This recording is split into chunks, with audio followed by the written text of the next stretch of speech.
हजुर अब राजै हुनु पर्ला नि बिस्तारै होइन समय लाग्छ नि त्यो चिजको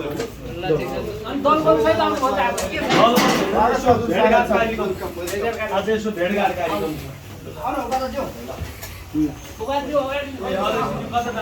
एउटा यो सोच विचार होइन यसो महासचिवज्यूसँग उपाध्यक्षज्यूसँग यहाँ यसो भेटघाट गरौँ हाम्रो टिम सहितको यसो भनौँ न कहिले काहीँ रमाइलो जिन्दगी यही बाटोबाट हिँडिराखिन्छ यहाँभित्र यस्तो ठाउँ रहेछ अफिस भने आजै थाहा पाएको मैले अनि चुनावको मुखमा यो केन्द्रीय कार्यालयमा आउनु भएको छ केही रहस्य छ रहस्य भन्दा पनि हेरौँ समय र परिस्थितिले के दिन्छ तपाईँको मुहारले त अलिकति अर्कै चाहिँ नि होइन सङ्केत गरेछ भनाइ सङ्केत भन्दा पनि अब देशमा जन्मभूमिले चाहेको अब जे हुन्छ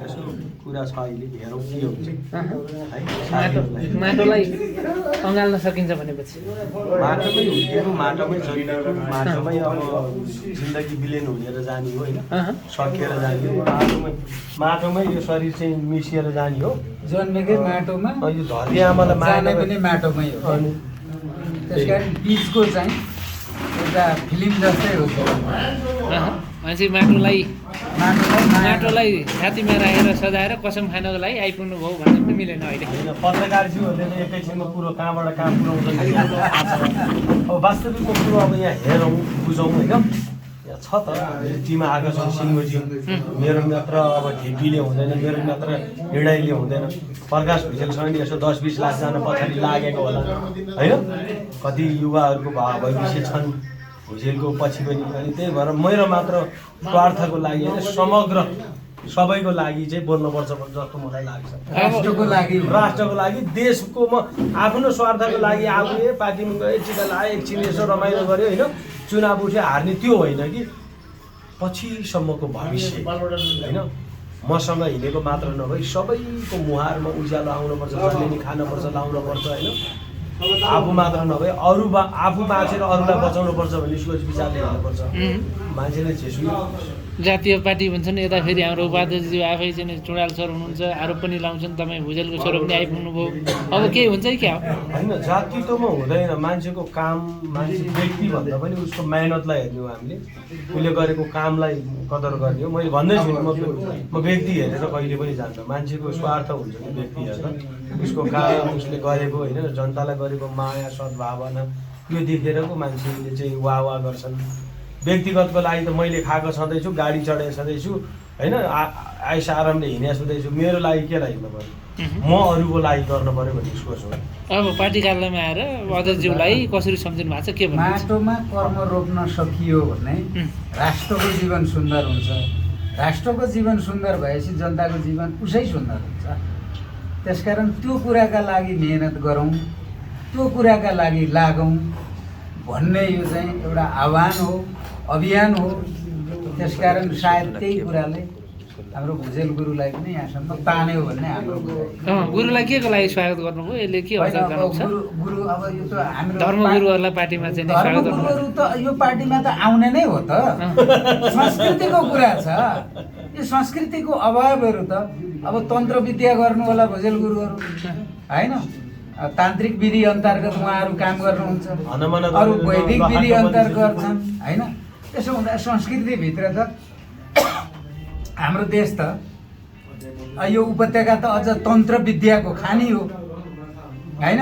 त्यो मलाई भन्दा बढी गुरुहरूलाई थाहा हुन्छ यो विषयमा मैले भन्दा गुरुले बोल्दा राम्रो होइन तथापि हाम्रो देश चाहिँ तपोभूमि भएका हुनाले यहाँ चाहिँ सबै गुणहरू यो त सद्गुणको थलो हो त्यसकारण श्रम संस्कृति र प्रविधि मार्फत यो मुलुकलाई अगाडि उठाउनु पर्छ विदेशीको दास बन्नु भएन गुलाम बन्नु भएन नेपाल राष्ट्र र नेपालीका लागि उन्नत कर्म गरौँ आफ्नो ठाउँबाट जति सकिन्छ थोपा थोपा मेहनत गरेर राष्ट्रलाई समृद्ध बनाऊ भनेर हाम्रो अध्यक्षले भन्नुभएको छ त्यही कुरा गुरुहरूलाई पनि लाग्यो एकचोटि सहयोग गरौँ कि अथवा आफू पनि त्यसमा समाहित हौँ कि के रहेछ त कुरो बुझौँ भनेर गुरुहरू पनि यहाँसम्म कष्ट गर्नुभयो। कस्तो लाग्यो पार्टी कार्यालय आइलाग्दा आइपुग्दा कस्तो लाग्यो? अब अरू चाहिँ नि तपाईँ अन्य ठाउँहरूमा पनि जानु भएको छ होइन, अरूको चाहिँ अब आँखाले नभ्याउने हुन्छन् पार्टी कार्यालय। प्रधानमन्त्री गृहमन्त्री राष्ट्रपतिको पनि गएको छु म होइन। उहाँहरूको जाँदाखेरि एउटै टेबल 10 लाख पर्ने छ। आज मैले यहाँनिर अचम्म लाग्यो कि यो टेबल बिचरा यो प्लास्टिकको टेबललाई बढी 550 पर्छ। जिन्दगी त यही हो नि यार। कहाँ महाजन जसरी पुरै माडे जसरी पुरै बस्ने हो र? यसरी आनन्दले भुइँमै लडेर भुइँमै उठेर हिँड्ने हो क्या। भुइँमै बसेर भुइँ मान्छेलाई संरक्षण गर्ने, रोडमा बसेका मान्छेहरूलाई माया गर्ने।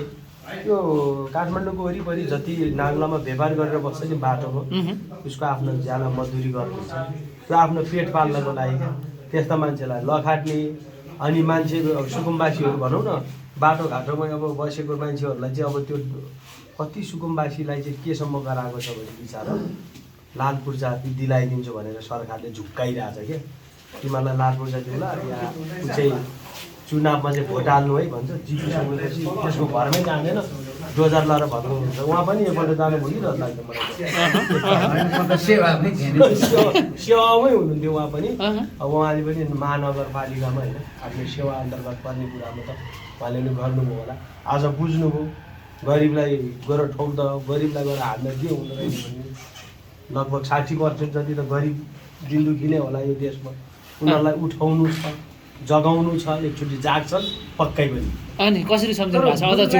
मैले यसो यो अन्तरङ्ग अन्यथा हुँदैन भने एउटा प्रश्न सोध्नु हुन्छ नि, हुन्छ। यो सिंहदरबार जलाएर आगो ताप्ने र रमाउने प्रवृत्तिप्रति चाहिँ गुरुको धारणा के छ? म त्यसलाई म के सोच्छु भने जसले लगायो, जुन मान्छेले बाध्यतामा पारे त्यस्ता मान्छेहरूलाई पछि छानबिन गरेर पक्कै नै कुनै सरकार त आउला एक दिन होइन। यो ठाउँमा बोल्ने, यसरी नै बोल्ने कुनै सरकार आउला।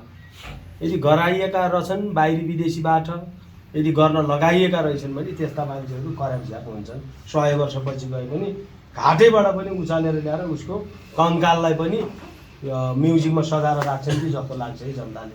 फलाना सिंहदरबार जलाउन लाउने मान्छे यो पनि हो भनेर नाम हुन्छ होला जस्तो लाग्छ मलाई चाहिँ, मेरो तन्त्र मन्त्र साधनाबाट हेर्न बुझ्दाखेरि। अब जस्तो अध्यक्षज्यूलाई कसरी सम्झिनु भएको छ यहाँ आइराख्दाखेरि? अध्यक्षज्यू अहिले आफ्नो पारामै देशव्यापी रूपमै दौडिनु भएको जस्तो मलाई देख्छु म, जहाँसम्म लाग्छ। एकचोटि यस्तो सिन्धुपाल्चोकतिर पनि, सिन्धुपाल्चोक जिल्लामा पनि धेरै उहाँ बिना तडबिएर बसेका होइन। उहाँको काम, उहाँले गरेको एउटा भनौँ न मेहनतप्रति हाम्रो जिल्लालाई के हुन्छ कि भन्ने कोही आशावादी साथीहरू धेरै हुनुहुन्छ। त्यसमा फेरि प्रकाश भुजेल पनि त्यहाँनिर गएर उभिँदाखेरि होइन, स्वर्गमा इन्द्रको बयान भने जस्तै पक्कै नै त्यो ठाउँमा पुगेपछि थाहा हुन्छ। अहिले भन्नुहुन्न, आतुर छन् सिन्धुपाल्चोकतिर पनि। माटोबाट सिन्धुपाल्चोकमा प्रकाश भुजेलले लड्ने भन्ने समाचार आइसकेको छ। के हो यो समाचार? त तपाईँले बनाउनु भयो होला भर्खर। अब तपाईँले बनाएको समाचारमा एकछिनपछि थाहा भइहाल्छ। अब रेकर्ड भयो, अब आउन बाँकी छ भनेको मतलब भर्खर टिभीको पर्दामा चाहिँ च्यानल नजोडे जति झ्यारझ्यार भएको छ। खुल्ला रूपले पर्दामा आउनको लागि चाहिँ समय लाग्छ। अब तपाईँले भन्नुभएको थियो अध्यक्षज्यूलाई म चाहिँ प्रधानमन्त्री हुने बुटी पठाइन्छु भन्नुभएको थियो, बुटी नै लिएर आउनुभयो क्या? होइन, बुटी लिएर आएको छु अहिले। एकछिनपछि अध्यक्षज्यू हुनुहुन्न, उपाध्यक्षज्यूलाई नि एउटा बाँधिदिनु पर्ला। किनकि धर्मकुरुमा उहाँ पनि एकदम विश्वासिलो व्यक्तित्व पात्र हुनुहुन्छ। उहाँलाई पनि एउटा ट्याक्क लगाइदिइसकेपछि कुनै दुश्मनको पनि आँखा लाग्दैन। अबको चुनावमा बहुमतले नै जितेर देशव्यापी रूपमा जहाँसम्म लाग्छ धरान जस्तो बन्नलाई केही समय लाग्दैन जुनै जिल्ला पनि। भनेपछि प्रधानमन्त्री बन्ने बुटी लिएर आउनु भएको छ तपाईँ? हेरौँ अहिले एकछिनपछि थाहा हुन्छ। तर हावै बोले भनेर कतिले त मजाकमा नि उडायो। मजाक बोल्नेले बोली अब यहाँ कसको चाहिँ मजाक उड्दैन। यहाँ न नेताको, न प्रधानमन्त्रीको उडाउँछन्, राष्ट्रपतिको उडाउँछन्, गृहमन्त्रीको उडाउँछ, डक्टरको उडाउँछन्, पाइलटको उडाउँछन्, ड्राइभरको उडाउँछन्। यहाँ कसको बाँकी राखेको छ? न्यायाधीशको उडाउँछन्, उडाउँदैन, सबैको मजाक उडाउँछन् होइन। नउड्ने कोही पनि छैन यहाँ, साधु सन्त मन्त होइन, सबैको उडाउँछन्। नउडाउने पत्रकारको त उडाउँछ। तपाईँ हामीलाई भन्नुहुन्छ तपाईँहरूको त उडाइरहेको भने यहाँ कसैको पालो पाउँदैनन्। यहाँ बोल्नेको पिठो बिग्छ, नबोल्नेको चामल बिग्दैन। खोइ त बुटी चाहिँ कता छ त हेर्न मिल्छ? झोलामा हुन्छ त, तपाईँलाई देखाइहाल्नु पर्छ त भ्याट्टै। ल हस्, धन्यवाद। Thank you so much. ल।